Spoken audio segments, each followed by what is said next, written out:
Concentrate power. You're in the dog zone for an hour. Come on. You know the number. 1-900 hot dog. 1-900 hot dog. 1-900 hot dog. Yeah, 9,000. Welcome to the DOGGZZONE 9000, the official podcast of 1-900 Hot Dog, America's last comedy website. I'm the legally non-prosecutable ghost of Bruce Lee, Robert Brockway, and with me is the extremely prosecutable ghost of Elvis Presley. It's Seanbaby. I deserve it. Put me in jail, Your Honor. And our guest, the original anti-turf ninja, Jamie Kelly. That's me. I'm back, you lucky dogs. And for this movie, I got you You back. sons of bitches. I didn't understand. You said you didn't like this movie in the emails, but this movie plainly rules. All right. Well, We'll leave it to the audience to decide. Here's a spoiler. It doesn't. I don't get the gag. I don't get the gag, guys.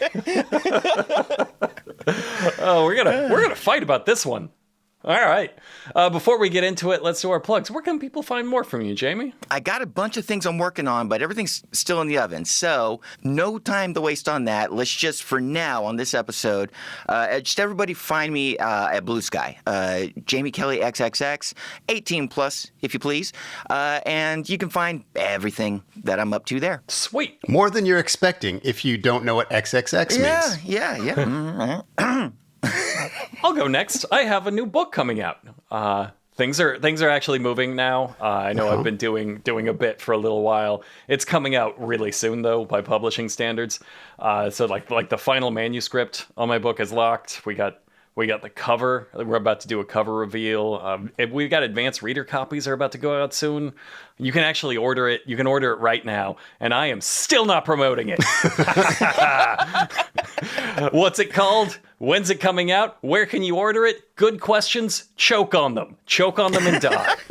In my contract, there's a window where I have to promote my book, and we are not in it. It's close. It's real close, but I think it's going to be funny to see what a legal notice telling me that I have to talk about my book looks like. I think that's a really funny piece of paper, and I'm going to frame it.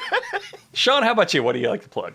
Like you, there is something that I should be promoting, but I'm just not gonna, so fuck it. You know what? Let's just do it. Let's move on. All right, today we're talking about Kindergarten Ninja. It is a 1994 anti-drug karate movie. Definitely pro karate. It's pro karate. It might be a movie. It might be. Maybe none of those things are true. It was a 4 years too late attempt to cash in on Kindergarten Cop using the star power of a celebrity, a football celebrity. Okay. I want to stop you right there because this guy is. I'm not a big football fan, but this is Dwight Clark from The Catch. So. If you put The Catch into the internet, it knows what you mean. Like any person over a certain age can tell you about this. This was San Francisco 49ers versus Dallas Cowboys. And Joe Montana is running to the sideline, like in fear for his life. The entire defensive line is in midair about to jump on him. He is seconds from death. And he throws the football. And it's the only people who thought he was throwing at anything were Joe Montana and Dwight Clark. And then it's just going to nothing. He's just throwing it away so he doesn't die. And then from nowhere, Dwight Clark comes by at maximum horizontal and vertical speed and just catches it from out of nowhere. And every single person in the entire stadium loses their mind. So the second this dude pulls up in the car, I'm like, holy shit, what is Dwight Clark doing in this movie as karate kindergarten maniac? Like what? If you're having trouble picturing Dwight Clark, you might also know him from nothing. This was his only role. Yeah. So he looks, I'm saying, like at first I thought it was Joe Namath. He just looks like a 70s, 80s like football guy. Like he's obviously a football guy. He moves with a lot of like reserved pain of like a middle-aged football guy. Like it looks like he hurts just to get around kind of guy. It is the weirdest choice of casting because he is clearly a world-class athlete, like in a lot of pain. who has done a lot of karate, but has no idea how to make it look cool for a movie. But like, then he'll hit the bag and you're like, okay, no, this guy could fuck somebody up. And they're like, okay, make it look like you're fucking somebody up. And then he looks like a dumb asshole. And that's the whole movie. I just think it's amazing that, like, I mean, like you said, I don't know anything about football, but when I typed the catch into Google, it was like, oh yeah, here it is. Yeah, here you go. it knows. It was a huge deal. It was an absolutely huge deal. He was like one of the biggest celebrities in the world at the time, and that time was the early 1980s. 1981, I think the game was, and this is 1994, and he did nothing with all of that. Like you look, I don't know, look at Bosworth, look at O.J. Simpson or something. Like there was still an era. It was definitely still an era where like, oh, the people know you from football. We're gonna put you in something, Yep. and he did nothing. I love the idea of him and Bosworth and like Howie Long meeting up, talking about football, and then also talking about their movie careers. And somehow Dwight Clark's like, yeah, I was in kindergarten. You guys see Kindergarten Ninja? Like that is the funniest like little brother move for that conversation. It is so weird to do one thing and have it be this thing. Like it wouldn't be that weird if he didn't do it at all. If he was just like, no, dude, I play football. You're like, hey, I respect that. That's cool. But to do one thing and it's Kindergarten Ninja, nothing before to capitalize on your mega stardom, nothing after, because I guess you weren't desperate. Just this? Just this. Did you look it up? Like I assumed that the director and the blind guy were his karate teachers, and they just like said, "We got to make a movie." There's not much story behind it because nobody knows this exists, rightfully so. I'm assuming the actual story, the behind the scenes story of this production is, hey, you guys, I just found out about this D.A.R.E producer program thing. We can steal from that. Yeah. They could have just wanted to meet Dwight Clark. They're like, let's make a karate movie with Dwight Clark. I'm like, what? That's a great idea. And we could just use this D.A.R.E money to do that? Fuck yes. Like, that's a scheme I would 100% be a part of. Like the credits extensively thank the 49ers for their cooperation, but as far as I can find, they did not cooperate. They were not allowed to use the name of the 49ers at any point. No. They called his football team the Gold Rush. So like, wink, wink, it's the 49ers. You can't show anything. You can't say our names. The talent scout is in this. The 49ers talent scout is in this movie. That guy in the Canadian tuxedo, that's the 49ers like recruitment officer. Oh. The cop? Sergeant Denham? Sergeant Oh, that Denham, rules. yeah. Yeah, Sergeant Levi's denim. That's what I have as in my notes. Yeah, he wears a lot. He wears a lot of denim. He looks good in it, but he wears a lot of denim. It's weird. The director and the blind guy did go off and make a kids karate show with Ronnie Lott, who was another San Francisco 49ers. They did put one little Easter egg in there somewhere, and I got this from the IMDb. Apparently, his jersey, his number, he was 87. Is that right? Maybe. Sure. We'll just say yes. Apparently, that's in the background somewhere. He found a way to sneak that in. For the super fans. I think because he owned that, I guess, or maybe just like. Maybe it's like me with my book promotion. He's just seeing what he can get away with before he gets sued. There's a very clear line where they're like, you don't fucking say our name. You keep the 49ers name out of your goddamn mouth. You hear me? With this Kindergarten Ninja shit. I think the title of this movie is really good because Kindergarten Ninja, it's something that like a really ordinary dad would say if like their 5-year-old ate shit. Like you just idly say, oh, Kindergarten Ninja, if like some kid fell down. But like to make that big a choice to call your movie Kindergarten Ninja, it just elevates it somehow. Like it's not just stupid, it's a celebration of stupid. Like my point is artistic intent is so transformative. And that's what we'll be discussing today when we discuss Kindergarten Ninja. Well, one of us will be. One of us will be making that argument. Well, you can figure out who it is. Let's get into the actual movie. So the actual movie, it starts with an introduction from, I think he's Sergeant Robert McGinnis. No, he's Chief Robert McGinnis of the San Leandro Police Department where this is filmed. And he tells us it was produced using the D.A.R.E program theme and presumably also like funds that come with that.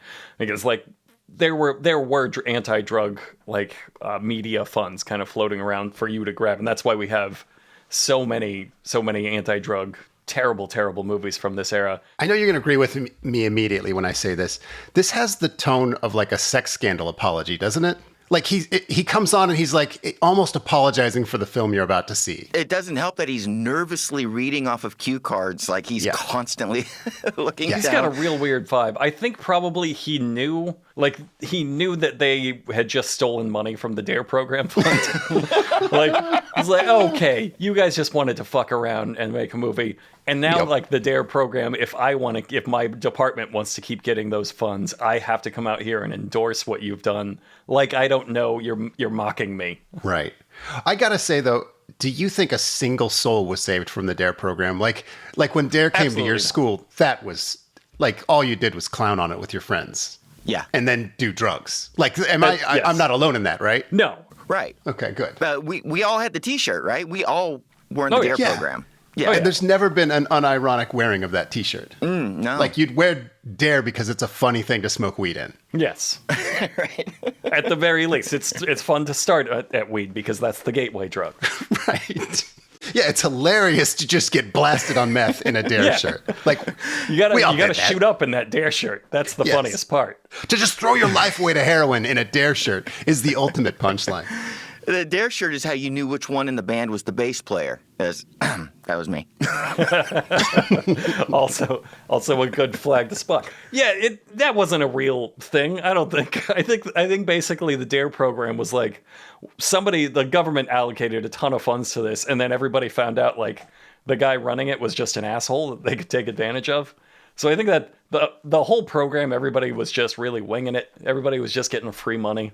Yeah, I don't think there was a lot of science or good intent. They're not like, oh, let's get kids off drugs. Let's get Mr. Rogers or someone who really cares to, like, you know, innovate in this field, or let's study the effects of drug education on children and blah, blah, blah. No, nothing. They're just like, fuck it. Let's go to the school with our cops. One time at my junior high, D.A.R.E program came in with a bunch of like teenagers doing hacky sack tricks.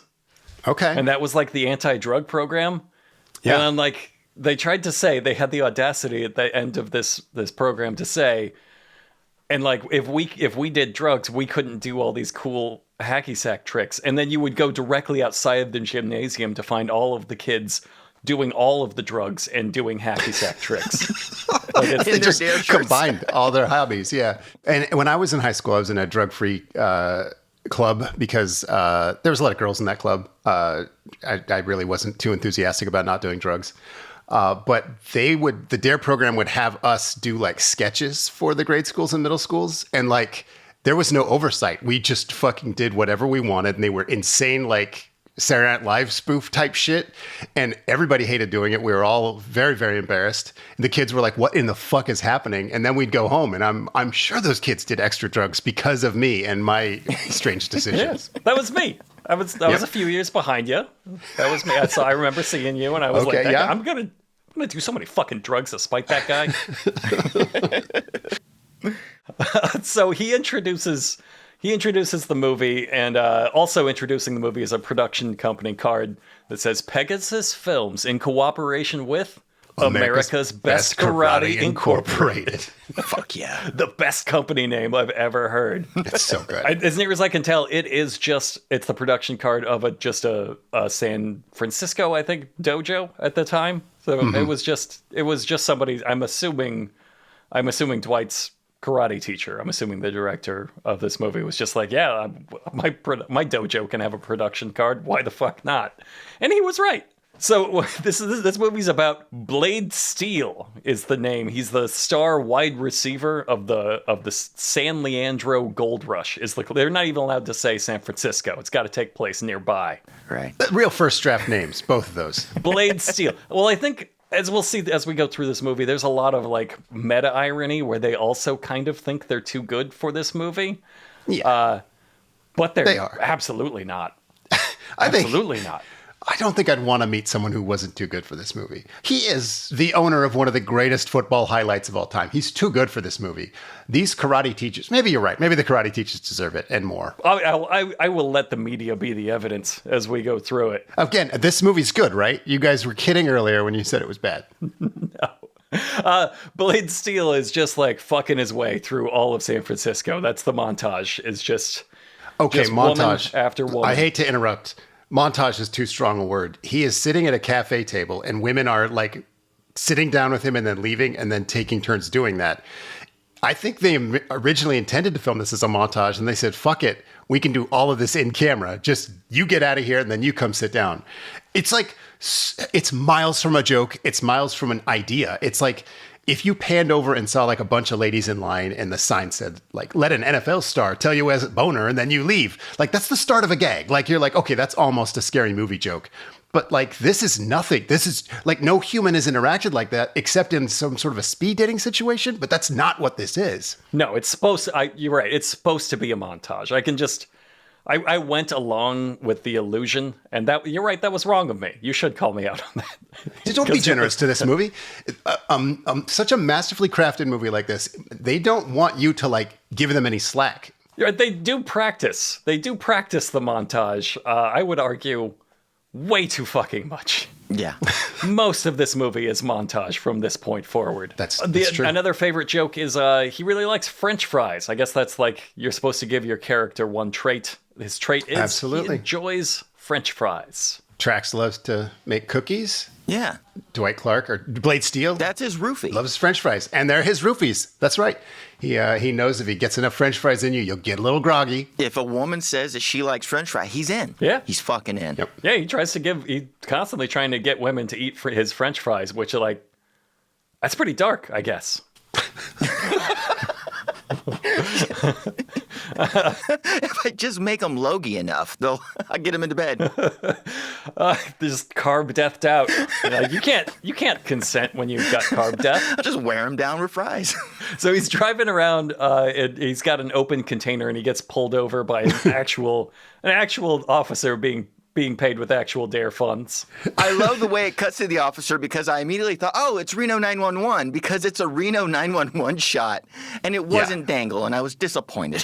Yeah, he could have been doing some new boot goofing, but no, Right. they're just doing a full like cops parody. I loved this because he's still holding his beer. Like he's so cool. He doesn't even know the cop isn't there to party. Like when the cop says, "Hey, give me that beer," he's like, "Yeah, fuck, I'll get you a beer, bro." Like he thought they were just raging. That's how cool this guy is. He thought they were going to rage together. Hey, bro, I think I have some fries back here, too. Yeah, you want some French fries? Hop in. Let's go find you a babe. And then there's a jarring reggae smash cut, like just reggae music plays in. It smash cuts to, I guess Dwight's wrists, or sorry, Blade Steel's wrists, and the handcuffs in like slow motion, like they're falling in love. It took me so long to figure out what is this trying to say? And it's just trying to say he was under arrest, but it's the weirdest goddamn way I've ever seen somebody try to do that. Yeah. Yeah. It's so strange. I agree 100%. In court, Blade Steel tries to bribe the judge, but this judge also does not party. Nobody knows how to party. I like how he goes up, like he doesn't ask to approach the bench, or maybe he does, but he like walks right up to the judge's ear and gets right in the air. And he's like, "Come on, bro. Come on, fuck on. Let's go fucking party, bro." And the judge somehow turns it down.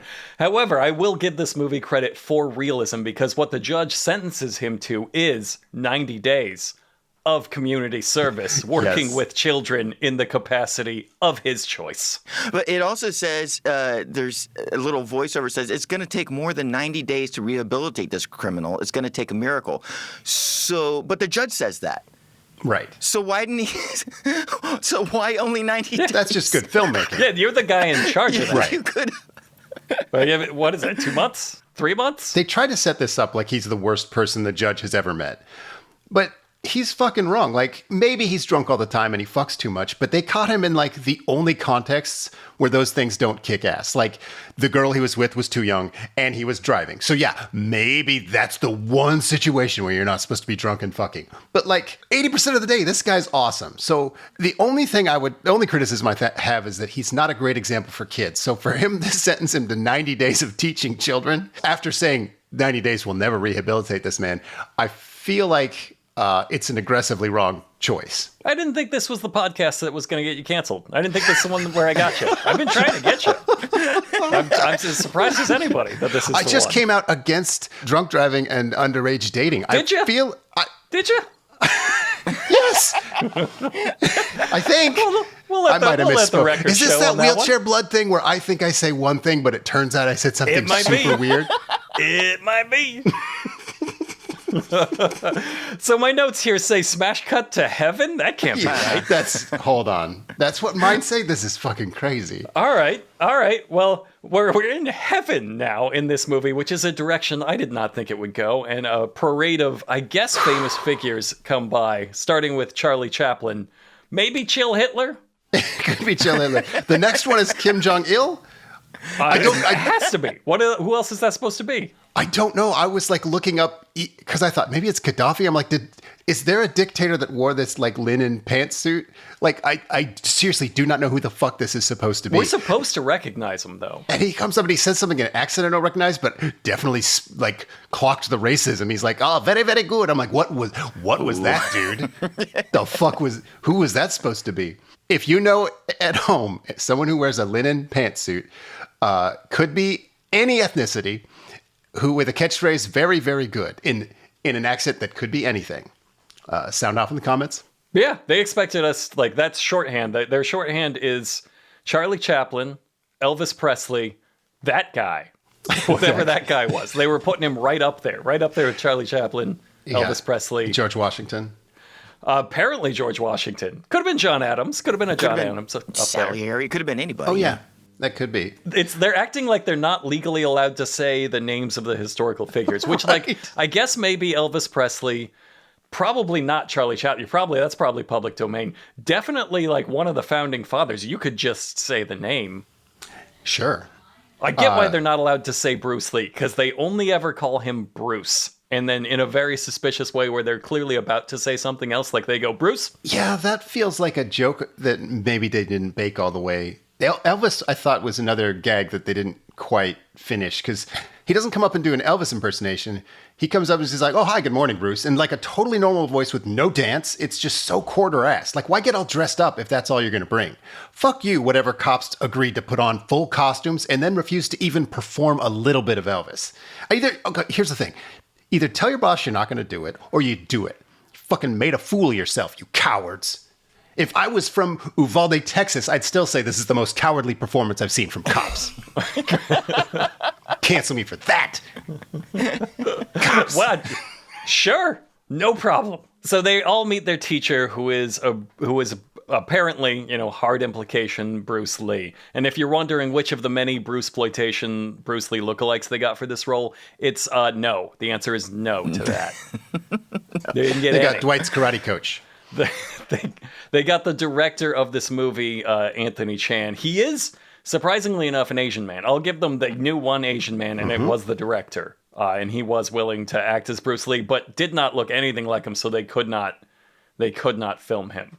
As far as we know, because they only show him from the mouth down? Yeah, they will only show him from the mouth down. And they like lampshade that a lot. They're like, boy, it would be crazy if we could see all of Bruce's head. Like, they don't know how to make it into a joke, but they know they need to talk about it. Yeah, that's all of the irony that they do in this movie is they understand that it sucks, and they're kind of sorry about it, and they want to be like on your side, like, that's fucking stupid, right? Like, you just don't do it. You're the guy in charge. You're the director. Don't do the Bruce face joke if you don't have it. Don't just say, right, what a stupid thing I've just done. It's an incredible thing. Okay, so there's another gag up here where God's playing tennis and he has a bad backhand. So he wishes, I'm sure you have this in your notes, he wishes Jimmy Connors was here. And then two angels are like, oh, cool. And they rush off to kill Jimmy Connors. To kill him. And they're so grumpy when God's like, no, it's not time yet. They're like, oh, fuck, I love killing. I wish I was killing right now. So here's the problem I have with this scene. A lot, obviously, it's weird to come here in the first place, but it raises this question of like, why would God do that? Like, isn't this paradise? Wouldn't Jimmy Connors enjoy heaven? For what purpose is the material plane if not to learn? And here is a man who has learned more about tennis than the Lord God Almighty. So I'm sorry, Kindergarten Ninja, but you fucking opened a can of worms you can't close. we have to call into question the entire philosophy of like Christian afterlife thanks to this fucking Jimmy Connors joke. So God tells Bruce Lee he's on the fast track to becoming an angel, but he must first perform a miracle. And that miracle is helping a kind of shitty white dude become a slightly better white dude. Right. That's right, it's Blade Steel. He has to help with Blades. He has to help with Blade Steel's joke of a sentence with his 90 days of community service working with children. He has to get help from God. Low stakes. He's going to turn this pussy-crushing football star into a square. I don't want this to win. I'm rooting for the ghost of Bruce Lee to fail, is my point. I think for the guests, I'm sorry, I'm the guest. Sorry, I'll cut that. For the listeners to kind of visualize God, we're talking about a Timu Christopher Guest, Waiting for Guffman. Yeah. With almost the same voice. So that's the guy that's giving orders. He's a local police captain in a robe, for sure. Yeah, he It's is. probably his real hair, but it's styled in such a way that it looks like it's glued onto him. Yeah. If I have some notes for the local police captain. You got him. Fucking shitty-haired God. So God calls Bruce Lee in to show him a video of Blade Steel picking up on a babe. He's trying to force feed her those roofie French fries. Classic Blade Steel. And then Bruce appears in the video he's being shown while watching the video, and then he watches himself ask Blade if he can use his body on a task from God. Also my favorite pickup line. But then we're just in through the video. It's utter madness. Yeah, they do not know the fucking rules of the universe they've created. No. Did he teleport in? Does he teleport in through the video? Are we watching like a theoretical scenario? I have no idea what reality is anymore. He's a ghost that only Blade Steel can see, kind of, but he also wants permission to steer his body. When he says no, because then a fight breaks out because there's some thugs messing with his car, and he starts beating him up, but they know kung fu, so they just beat the shit out of him. But then, like, I actually liked this because they grab him and just take turns jump kicking him. Like they just Yeah, the local gang is just all doing fucking spinning taekwondo kicks on him. It rules so hard. And then Bruce Lee like talks him through the fight. Like, hey, no, do this cool move.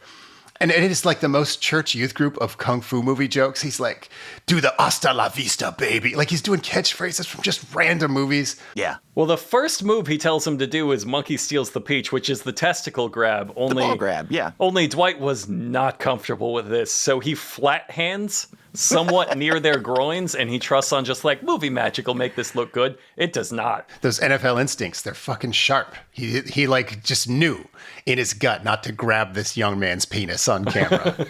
That's a penalty. I know that's a penalty. But it's just not his flavor of sexual assault. That's all. He just Gotta get them fries in.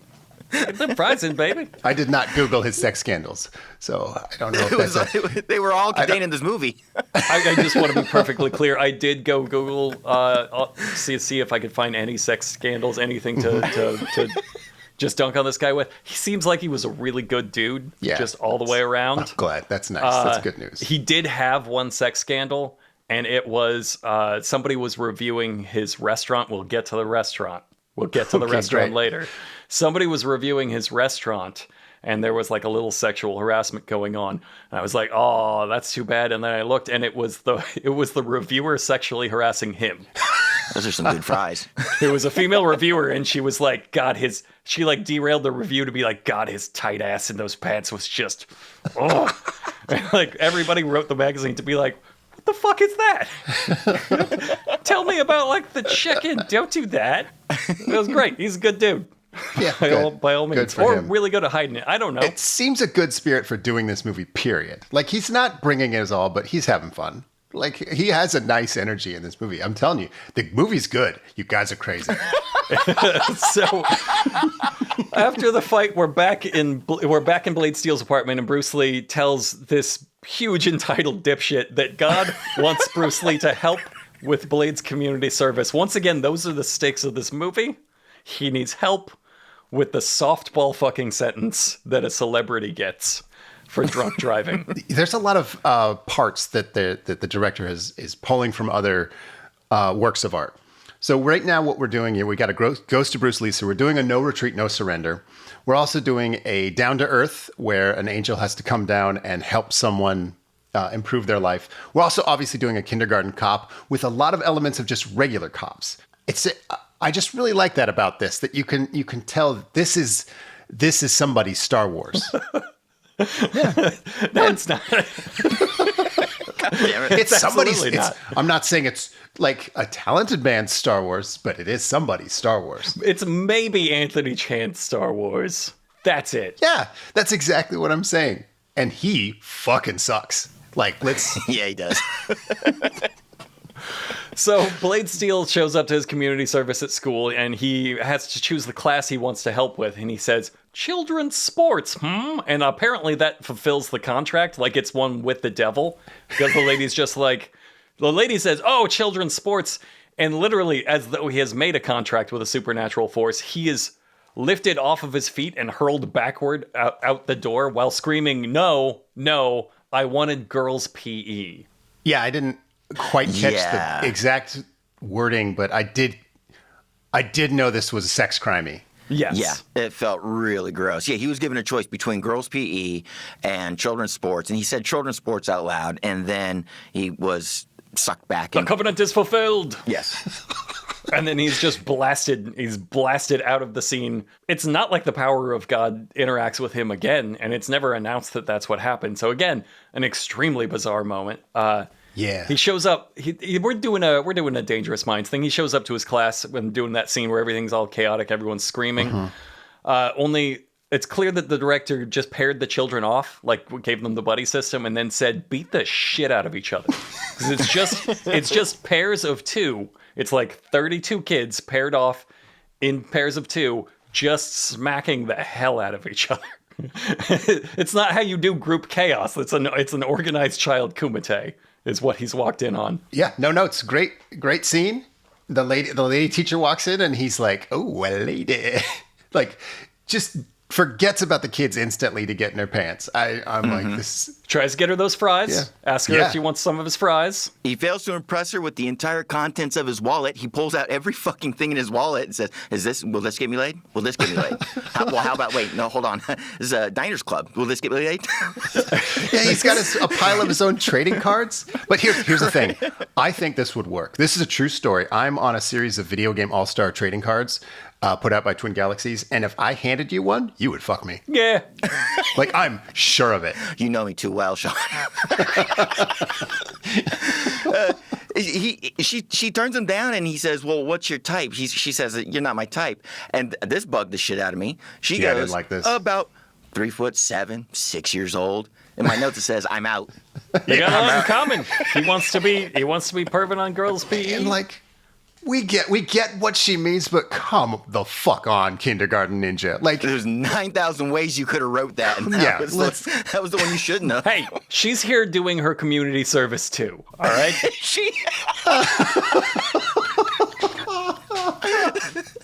For your unspeakable sex crimes, I sentence you to 4 years of kindergarten teaching. If they had like once implied that, this would be bar none my favorite top tier. Just the whole school is just community service criminals. Oh, that's a really good idea. I'm gonna pitch that. So we cut to the cool policeman, to the Sergeant Denham, dressed head to toe in denim.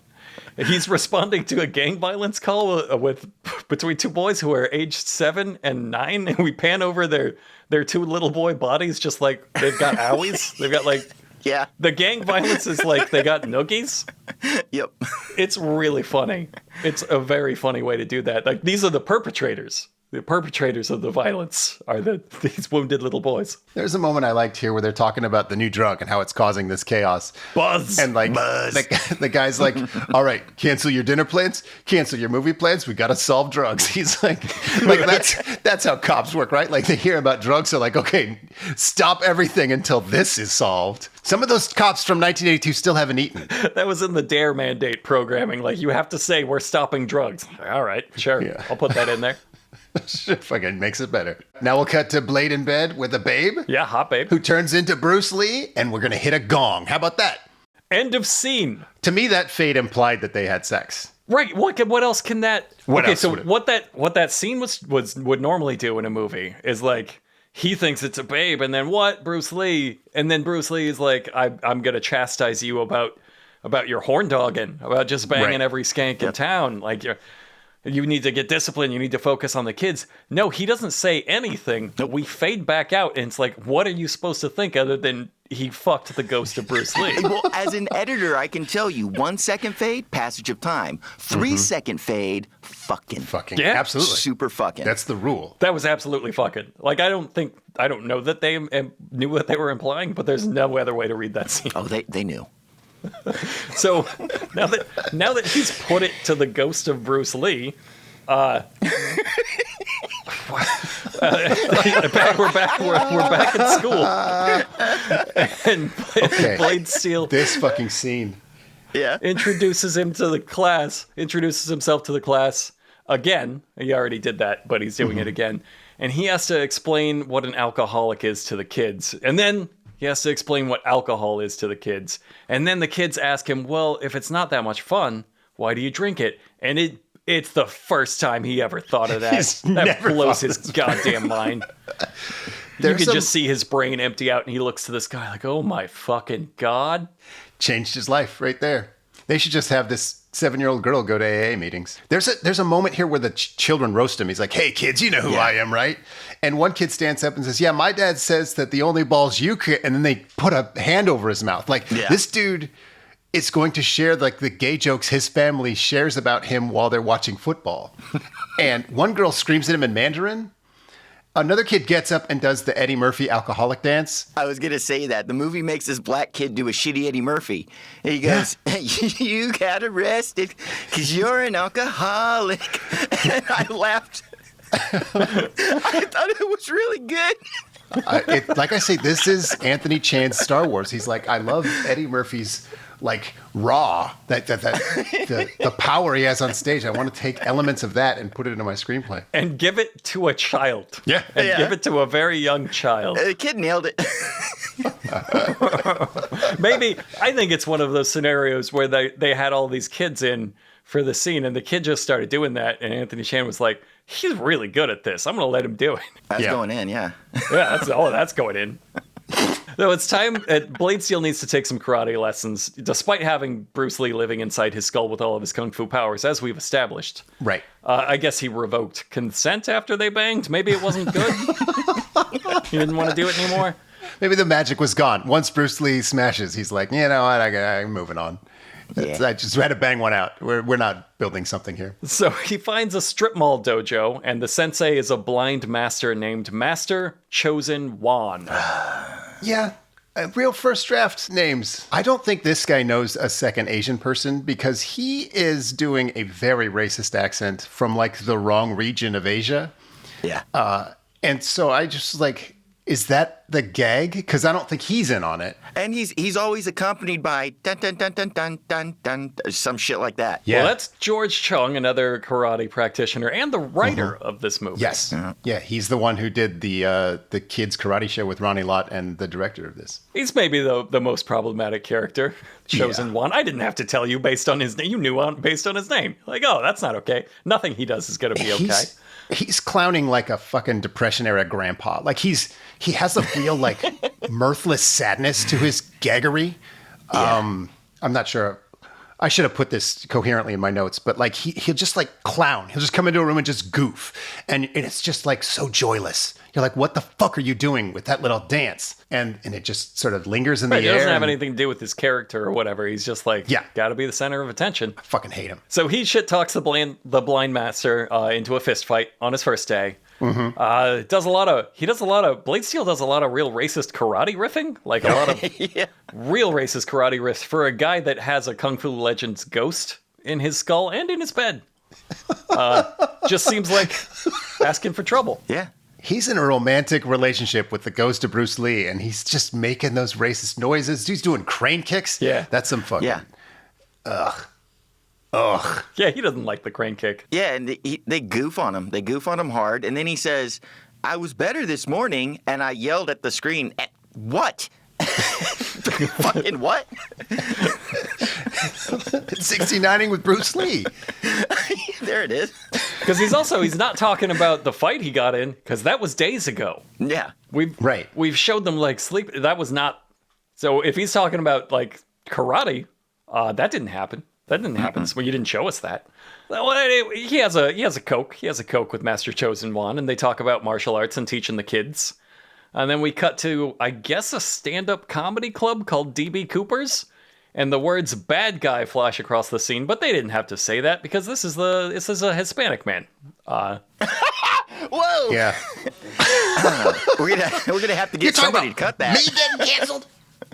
Then we finish in a D.A.R.E movie in 1994. I knew he was evil because he looks like Latino Phil Collins. I was like, oh, get this fucking guy to jail. Like, the meta commentary doesn't need to exist there when you're still doing all of those tropes in earnest. It's not ironic that you're doing this. They're not going to subvert these tropes in any way, shape, or form. So, like, you can't do meta commentary about it when you're like, and I don't understand why it's bad. I don't get it. It's like 7th grade yearbook video joke. Like, let's flash bad guy on the bad guy. Just, it's trash. Obnoxious. I hate the meta commentary. It's the worst part of this. What is a genuine laugh, though, is that he gives this rant about, like, being this hardened drug dealer, and then we pan over to who he's giving the rant to, and it's his gang of exclusively 12-year-olds. Just plain clothes. And not dressed up like gang members. These aren't hard kids. They're just from the Mormon church. Yeah. Like 9 to 12 years old nerds. And he's in charge. That's his gang. His name is Hector Machete. And second draft name. Finally, we get a second draft name. He has to prove to a kid why you should never short him on his take. Like, his kid tries to short him, and he's like, no, we're going to make an example out of you. And to do that, he brings in, like, a chubby guy in sunglasses, and they take 3 unspecified other children, not the kid that shorted him, to a different unspecified set, where they all start doing somersaults. It's so weird. It's so fucking strange. I have no idea what it's trying to say. They just beat up these children. One girl gets chokeslammed. They have nothing to do with this. They're not even in the same location. Like, it looks like they brought in the chubby guy in sunglasses to reminisce about the time he beat up a bunch of children. But these kids aren't just sitting there taking it. They're trying karate. They're like, all right, I'm not going to sit here and get beat up by the gang lord. I'm fucking flying kicking at you. It doesn't go well, but they went for it. It scans. In 1994, we all knew a little bit of karate and thought, that fixes everything. Like, if a drug lord pulled me aside, I would have been like, fucking spinning kick. Right. It should have worked. We fade out of that scene. We fade out of it in case you thought, no, maybe that's supposed to be taking place in the same room. No, we fade out of the scene and come back. How long was the fade, Jamie? I'm just a little worried if it was. Oh, here's the thing. It's the length of the fade plus how the fade ends. So a kid in a white T-shirt takes a flying, like, just completely whiffs a flying kick to the big guy. He grabs the kid and puts him in his place, and then as the fade is happening, this fucking 35-year-old man grabs the back of this kid's head by the hair and yanks back like uncomfortably aggressively, and then it's 6-second fade. So there's real bad things happening there. Yeah. Now, what if you like brought in like a little saxophone sting, just like a like? Then I think that adds a little romance to it. I think it softens it. Something to think about. Maybe we add a little saxophone and then re-upload it to the internet, and then the future historians will think that saxophone was there the whole time. Sean, I'm on enough lists. Can I add a little something to this? What if when we come out of that fade and after the saxophone scene, what if Hector Machete puts an arm around the kid and goes, I love you. I still love you. I'm the only one who loves you. Love it. No notes. Because that's what actually happens. All right, Jamie, movie. if you can hear me. Future Jamie doing the audio editing. Not you, current Jamie, as the guest. Cut this. Cut all of this. Yeah. I'll send along some notes. That's what he tells that for an uncomfortably long time. He specifies how hard he loves this child that tried to short him, and those other children are, I guess, dead or worse. And now it's time to go back to the dojo for a training montage with wacky Master Chosen Wan. But now he's teaching the kids karate. So now we also, in addition to all the other things I said, we're doing an Only the Strong. So there's just a lot of elements that he's pulling and creating, I think, again, a masterpiece. So he's teaching the kids karate, and he segues into that by saying, hey, you know what's better than Street Fighter, kids? Learning karate with our new friend, Master Chosen Wan. And Master Chosen Wan shows up with a golf club as though he's going to beat the shit out of these children. He throws like 15 kicks at one kid's face.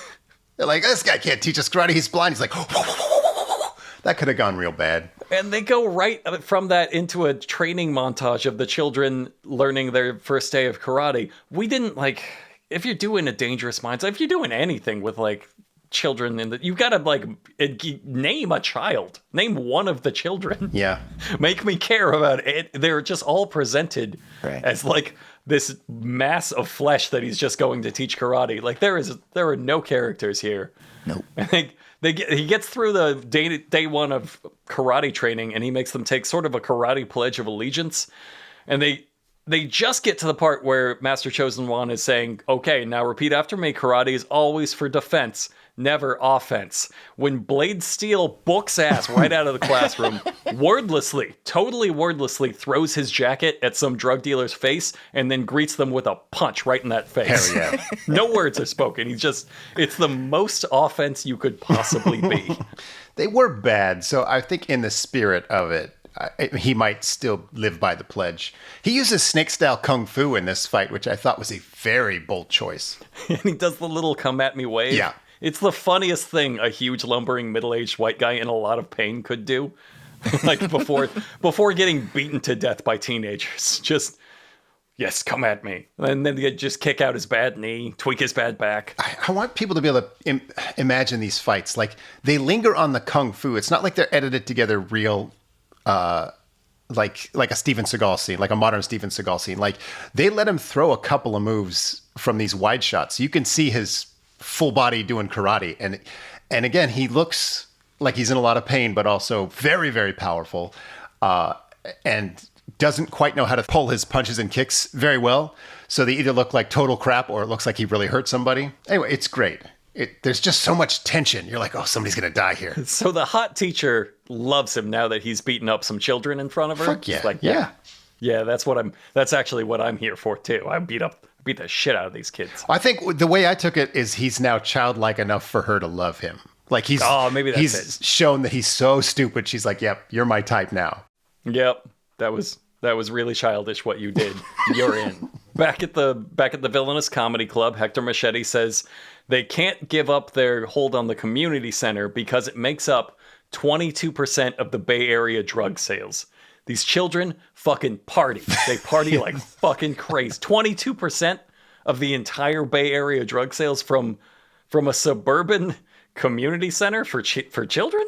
So I got confused. Is he talking about the school? Is the school the community center?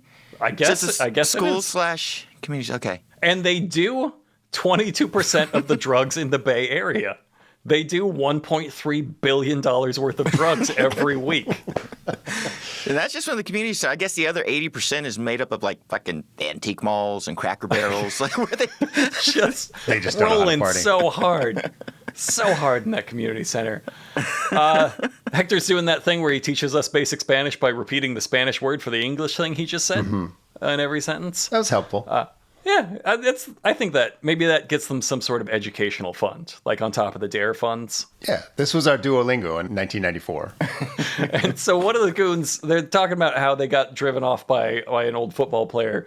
And one of the goons is like, he did karate at us. And Hector, God bless him, says, then do karate back. You've seen it on TV. You've seen, he literally says, you've seen the Ninja Turtles, Tortugas. You've seen them kick. Los Tortugas Niñas. It's not hard.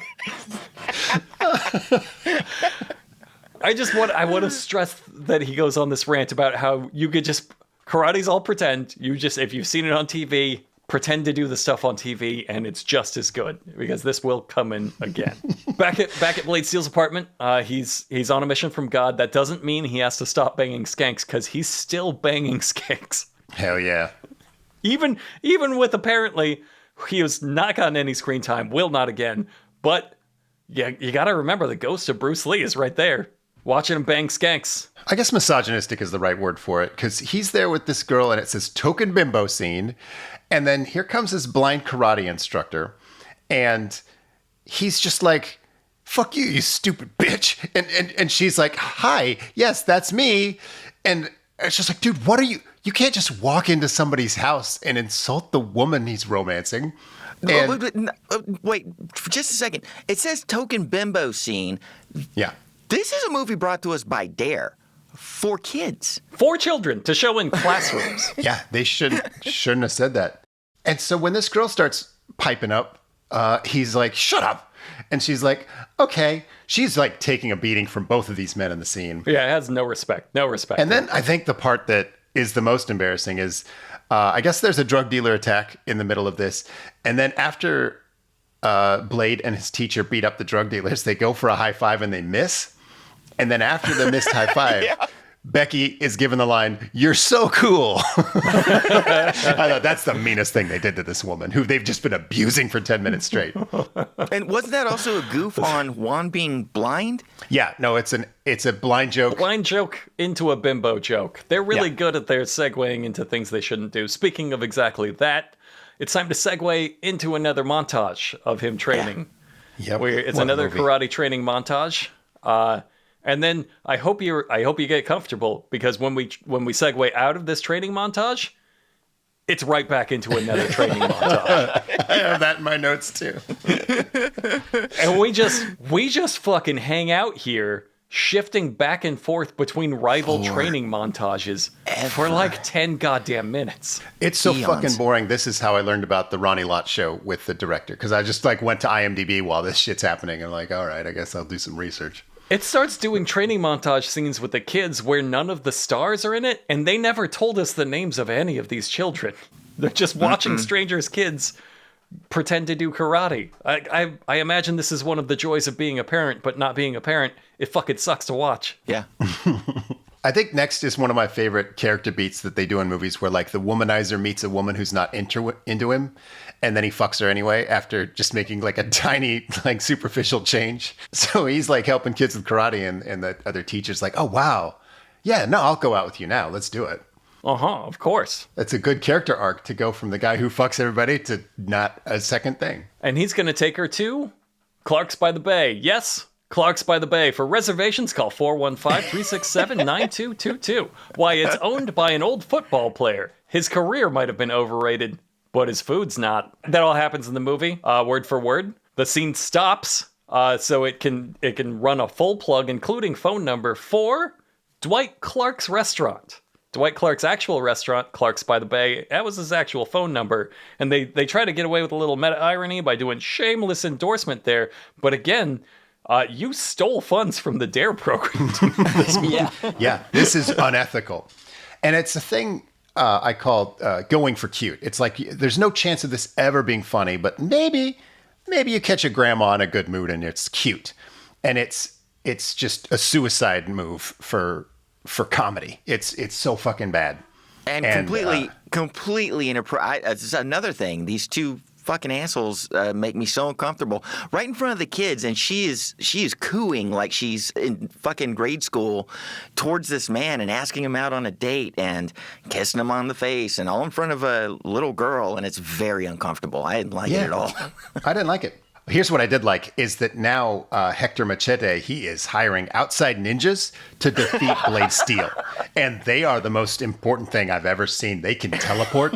They have rainbow football pads. They are, I want to be clear, they are magic football ninjas. It's the fucking best. They're called the Turf Ninjas. They're called the Turf Ninjas. Yeah. And up to this point, I mean, I guess there's been Bruce Lee. There hasn't with an been E. actual... Yes. There hasn't been actual karate magic up until now. So, like, he's been learning karate. He hasn't been learning to shoot fireballs or whatever. So when Hector Machete says, and I brought in the Turf Ninjas, and they start teleporting around the set, it's an insane moment. You're like, oh my God, he's going to die. He can't deal with this. He's in a lot of pain all the time. Like, it hurts him to side kick, and these guys are fucking teleporting.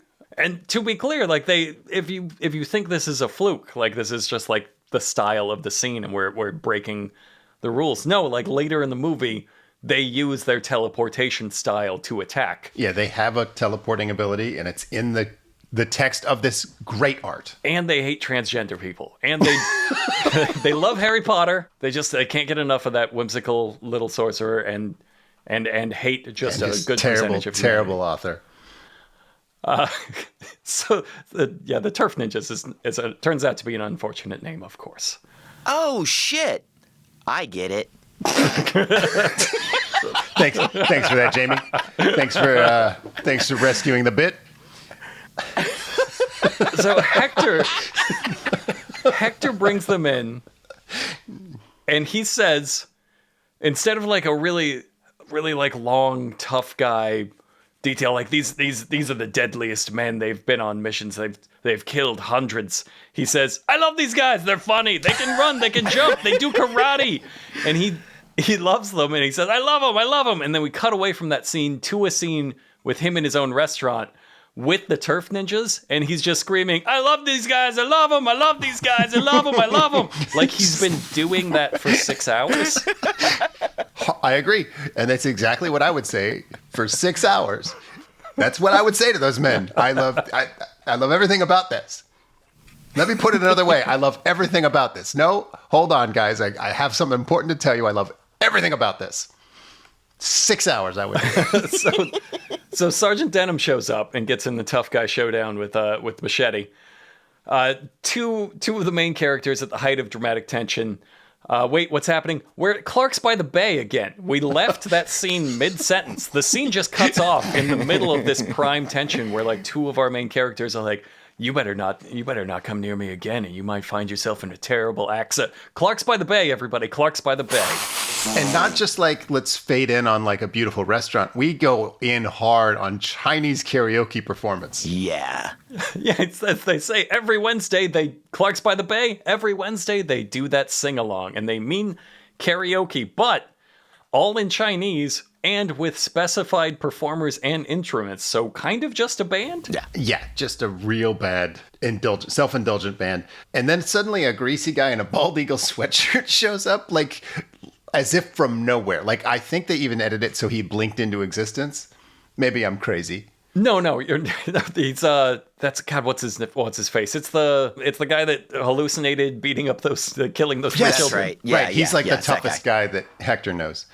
But then they call up Blade Steel to the stage, and there's this classic American movie that everyone loves. It's called Duets, and there's a scene in this where Huey Lewis is like, I don't know what the heck karaoke is, and then he gets on the stage and he's magic, and that's what Blade Steel is. He takes that mic, and it is just like the most beautiful rendition of 25 Miles from Home by Motown legend Edwin Starr, which, you know what this means?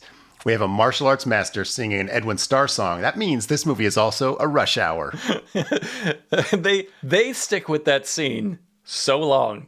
They stick with that scene so long that I earnestly thought Dwight Clark was going to like have them flash a number for his album, like buy my album now, 1-900.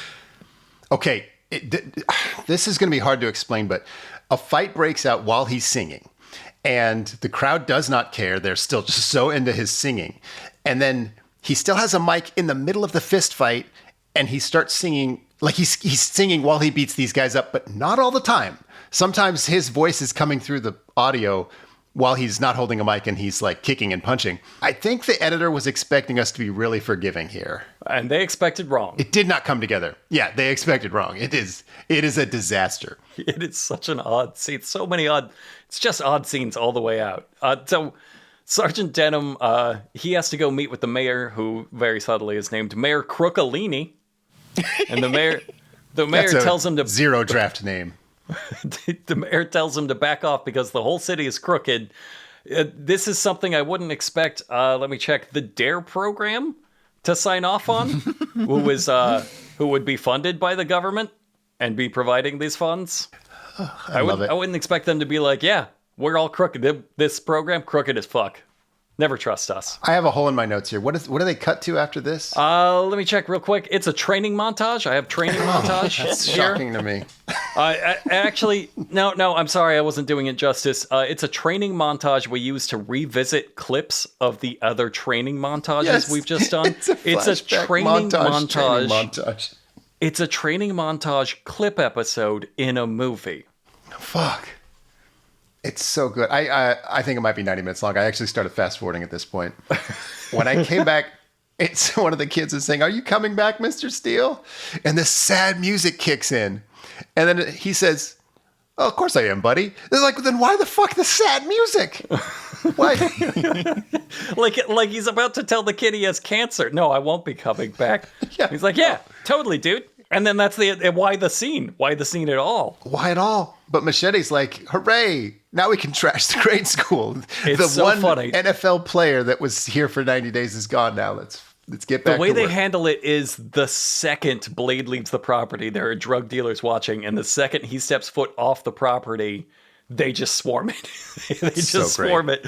And it's like, yep, everything you just did, out the door. And that's time. You know what that means? It's time for a drug dealing training montage. I'm not kidding. There's a montage of the drug dealers training to deal drugs better. Like the turf ninjas are kicking boards. Hector Machete gets in there and starts pumping iron, which is, I don't know how many times I've seen like a villainous training montage. It also cuts from that drug dealing montage to Blade reading letters from the kids in beds, and they do a memory montage. The kids remembering montage. Yes. Where like, Do you know what this means? This means that the movie is mostly montage, which means it's also, in addition to all the other things I said, a Rocky IV. I'm telling you, this is Yep. the best part of so many great films. So Blade Steel, he's out at the bar. He gets approached by skanks. He loves them.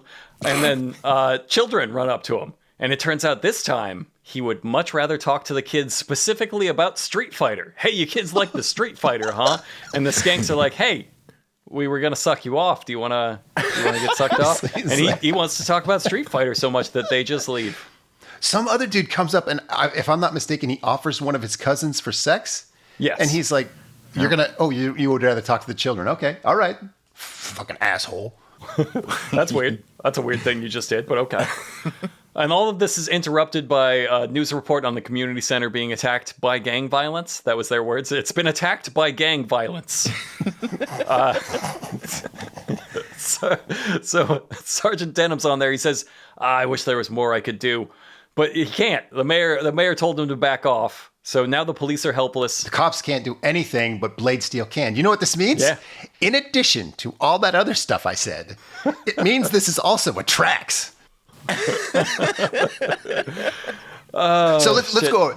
It's a Duets. It's a Rocky IV. It's a Rush Hour. It's a No Retreat, No Surrender. It's a Tracks. It's a Kindergarten Cop. It's a Paul Hogan's Almost an Angel. That's the movie where he plays an angel and he beats up the guy in a wheelchair.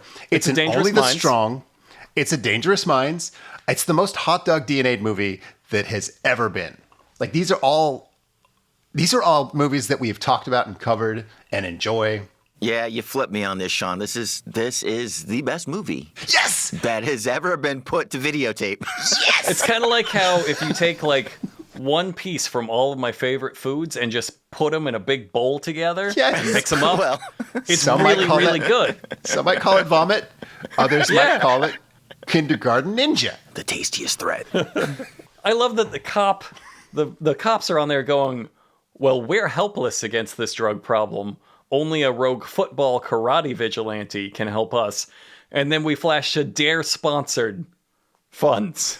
Yep. Again, I don't think they would have. I think that's why that guy was so fucking fucked up at introducing this, the actual police chief, because he saw this movie and was like, so you just said the cops are helpless and like football karate's the only. That's not what we're trying to do with the D.A.R.E program. But I guess I read the card and shut up, All right. Okay, I want you to put yourself in his shoes. Here, you're like running this D.A.R.E program. That's not fucking why you became a cop. This is bullshit. Like you don't remember what you did to piss off your supervisor, but here you are with this terrible gig, and some guy comes into your office. He says, "I got Dwight Clark," and you're like, from the 49ers, from the catch? I'm like, yeah, dude. He's doing karate. He and his karate coach want to make a movie. It's like a Walking Tall, but a tracks. And he's like, okay, fuck yes. And he's like, and check this out. You can produce it with D.A.R.E money. Imagine saying no to that. Absurd. Completely absurd. Like, any one of us would have said, hell fucking yes. Well, listen, if I'm a producer, I do have one note. I call them the Turf Ninjas. And I'm not sneezing at $300, y'all. That's a good deal. So let's get back to that training montage. He's doing another training montage. This is firmly into the third act of the movie, and he's training to take the cartel down. He vowed to take the cartel down first, and then went into a training montage. Gotta do a little cardio first. So Master Chosen One comes in dressed like Snake Plissken, and Sergeant Denham sort of joins the team, leaving the police force for vigilante justice. Remember the D.A.R.E program, everybody. We cut to the drug warehouse where Blade Steel and Master Chosen One are invading. All of Machete's goons know karate. The Turf Ninjas are here. It's a full-out fucking showdown. It kind of rules. Just this part. I like how he's like stealth killing at first. Like he's grabbing guys and like punching them to death. The first guy he grabs, he's like, the guy says, "Oh no," and he starts beating him in the head, and the guy's going, "Oh no, oh no." Perfect acting choice. It's so shocking that they gave him stealth kills. Like, this is he's like a football ninja. Why are you, he's like, It's so stealth murdering some of the bad guys. It's incredible. Master Chosen One comes in, and then he brings in actual children to help. He brought 2 kids to the fucking stealth mission. Because he's blind, you see. And so he brought the children to be his seeing eye kids in a drug warehouse full of goons. To be his nunchucks, to be clear. He picks one of those kids up and hits a bad guy with it. I know how that sounds, but it's a fair way to describe what they're doing here. Yeah. And their role in this. He's like, come with me, be my eyes and my nunchucks. And they're like, that can't mean what it sounds like. We're in. But it did mean that. So it turns out the Turf Ninjas are here. It's not a fluke. They can bend space and time, and they have to face off against Master Chosen One, the Blind Master. It should kick ass. It does not kick ass. Nope. They mostly just do little comedies, sketches, I think. It's impossible to tell. Here's one sketch. The Turf Ninjas and Master Chosen One take turns standing in front of a parachute and doing like little nunchuck skits or jump kicks. And it ends with Master Chosen One coming out of a rubber tube to smile at the camera. What the fuck does that mean? It looks like the set design from Vanilla Ice's Cool as Ice. I add that to the list, I guess, of movie influences. I was going to say, it's a classic empty box factory. Yeah. How many of our beloved movies take place with a fight in a empty box factory? Only it has a McDonald's play place in it for like your kids when you're working the box line. There's one where he does a bunch of kung fu hand stuff as like a periscope, like as if he's hiding behind and he's like scanning the room with his little kung fu hands. I was like, my notes just say, "Fuck you, man." I don't have a joke for that. Fuck you for that. Fucking piece of shit. Let's get back to the Blade Steel action. It's a montage. I'm of course it's a montage. I need to cool off. The final fight is one big montage in this movie that was entirely montage. It's great. They try to do that scene where they punch each other, where like Blade Steel and a bad guy punch each other in the face at the same time, but they don't choreograph, and the camera guy can't figure out slow motion. So it's just 2 guys holding their fists on each other's faces and making slow motion noises. It's like the same kung fu movie you made in 5th grade. Like, you're just trying stuff only a child like wouldn't work. Yeah. You know? Like, I don't know. It's so stupid. So Blade is losing, and that's when he hears the voice of Bruce Lee, and I had actually forgotten this was a mission from Bruce Lee's ghost at this point. Right. That's a crazy thing to forget in a movie. Like, to just be blown out of your head completely and be like, oh, right. He's on a mission from God to get Bruce Lee's ghost angel status. What? How is that overshadowed? No Retreat, No Surrender. I think they forgot that it was a Bruce Lee ghost movie about halfway into Act 2 as well. So again, so it's all a reference, of course. So he's fighting at this point. He's fighting Hector Machete, who, remember, said, just make it all up. Karate is just some shit you see on TV. Pretend like you know it and you know it. And it turns out he was right, because he holds his own in this scene. Yeah, he does and he okay. admitted, I'm just fucking I watched the Ninja Turtles one time. I'm just as good at you as you at karate. There's a bit here where the bad guy's like hunched over and not looking, and then Dwight Clark comes over and punches him in the side of the head, but the guy's not looking, so he can't like pretend like he got hit by this powerful karate hit. So he just like no sells it. It just looked like Dwight Clark comes up and like knuckles this guy gently in the side of the head, because that's what he did. That's all he did. Yep. Oh, it's so funny. And Blade Steel is getting his fucking ass handed to him by a guy making up karate on the spot. Karate. Until Master Chosen One gets up after being stabbed and just deciding, wasn't that stabbed. He gets up. He gets up and joins back into the fight. So now our good guys are 2-on-1ing him while he's making up karate, and he still does okay. Gets a couple shots in, yeah. Like on paper, that's a fucking stupid idea, but then they film it badly. It's just, I don't know. Again, if I was running the D.A.R.E program, I would not have said no to this project, but I wouldn't have been proud of it. But you wouldn't have shown it in schools across the country when teachers were hungover. I get the feeling that when Anthony Chan went to sell this movie, he had so much passion in his heart. Like, I bet you get out of a meeting with that guy and you're like, God damn it. The fucking next George Lucas just left my office. No one, if it's even 1/10 of his vision, this movie is going to be incredible. And it wasn't. It might be about 1/10, maybe. I'd give it 1/15. I'll give him 1/15. So that's the big fight scene. We go back to the school, I guess the next day, and we see the next mook who got community service, because this is just a community service school. The community center is for community service. It's just run by criminals. The kids are not inspired by this mook at all. Then Blade Steel comes back, and they all run to him, overcome with love for him, while the mook shrugs his shoulders and goes, "It's a miracle." And then... Then we cut to Animal House-style text ending cards. Amazing. Yep. That starts with a fourth wall breaking joke about setting up a sequel, which is amazing because it means that Anthony Chan might not know this sucks. Here's the first card. Blade Steel retired from football the next season after breaking all of Dwight Clark's records. So another little fourth wall breaking. You know him from Clark's by the Bay. Reservation's still open. Today... Blade is a police detective, fighting crime, being a hero, and definitely setting you up for a sequel. Like, imagine thinking, and genuinely thinking you were getting a sequel to this movie. I know it was karate in the 90s and that we gave sequels to everything, but not this.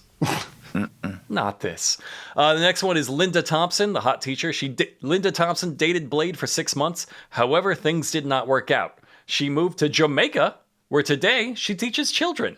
Homemaking 101, and Introduction to Pre-College Algebra.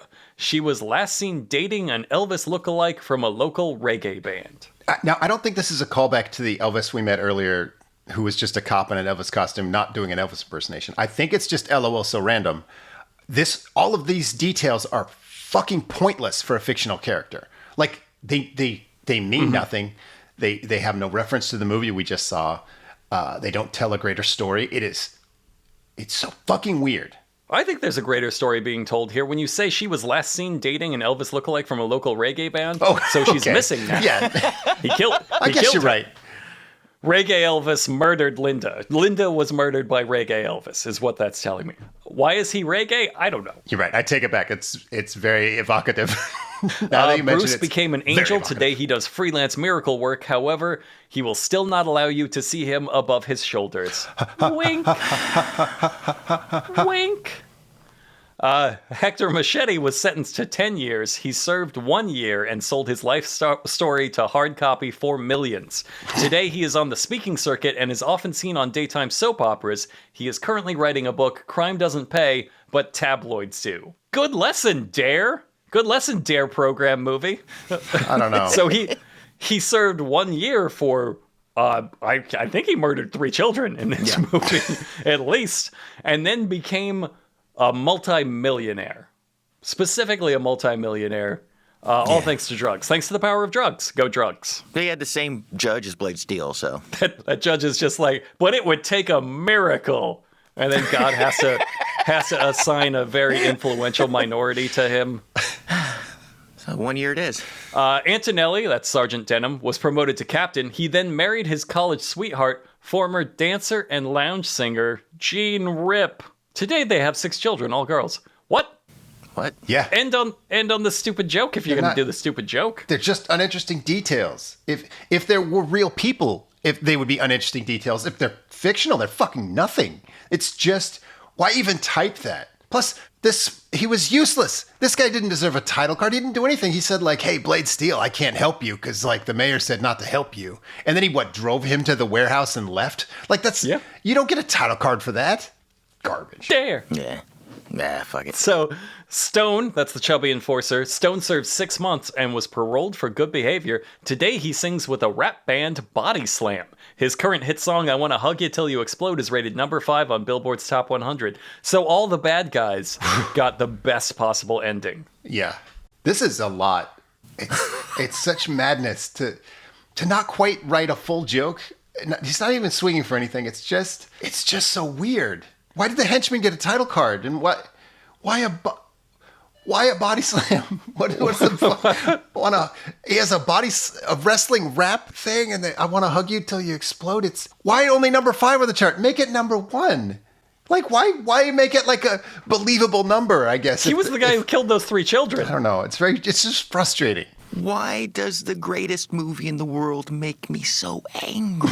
Yes, right. That's my point. I feel like if you said these words to me, I would just like wake up somewhere else, and someone would have to explain to me how I beat the shit out of you. I wouldn't even remember it. I'm not going to read all of them, but let me read the Master. Master Chosen One regained his sight back, based on nothing. Regained his sight back, and today runs a chain of window covering stores in Northern California called The Blind Guys. Huh? But he's not blind anymore. Huh. That pisses me off. Like, don't take away his blindness and then make the fucking blind joke. The formerly why leave the blind racism guys. out? You fucking coward.